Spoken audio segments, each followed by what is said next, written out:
Should the BBC be helping to whip up fear, bigotry, and indeed hatred against migrants, refugees, against some of the most vulnerable people on the face of the earth by making us believe that we are facing some sort of hostile invading force?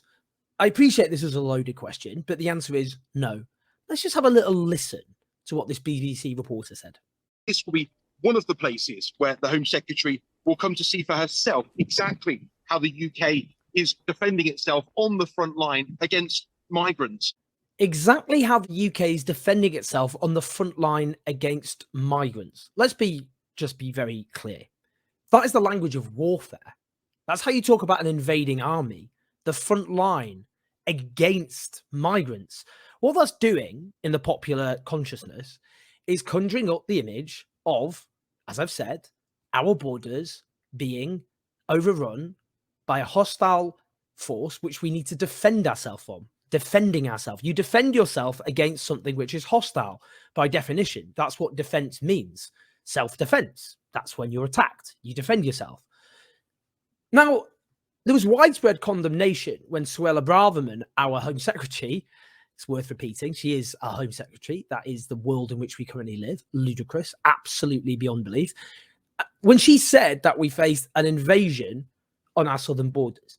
But this is the language. I mean, we kind of should expect that from a right-wing demagogue like Suella Braverman. But the BBC is using the language itself of anti-migrant, anti-refugee demagogues. It's defense, front line, against.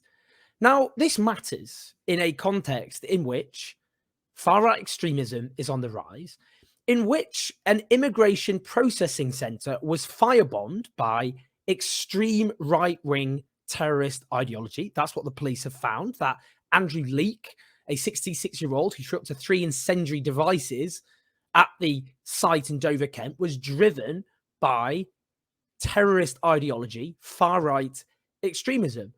Now, we know the role, or we should do, of the right-wing media, the right-wing tabloid press, constantly stirring up hatred and bigotry against some of the most vulnerable people on the face of the earth. But this is the BBC. This is a public broadcaster, which is supposed to be bound by objectivity, by just telling you the facts, not parroting the lines of right-wing demagogues. Now, what it's doing is airbrushing out the reality. Now, I've been to the former refugee camps in Calais, and what I found there could not be more different from how it's portrayed.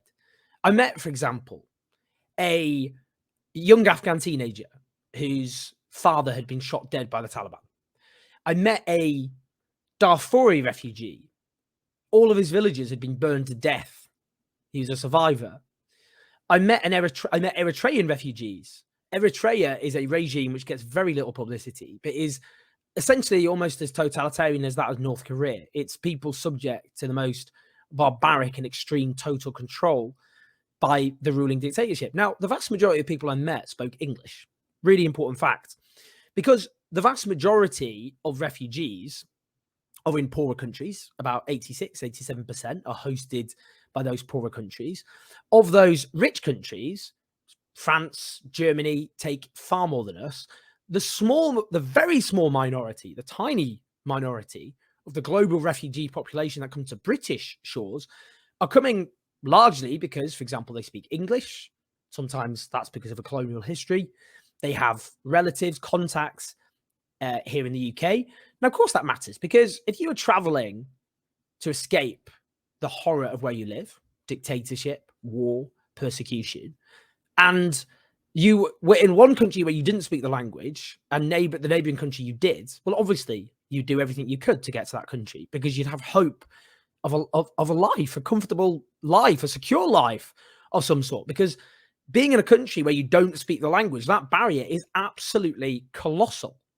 So if you want to have a secure and dignified life where you're able to communicate with people, then of course that's what you would do. Any rational person would do that. That's what we're talking about.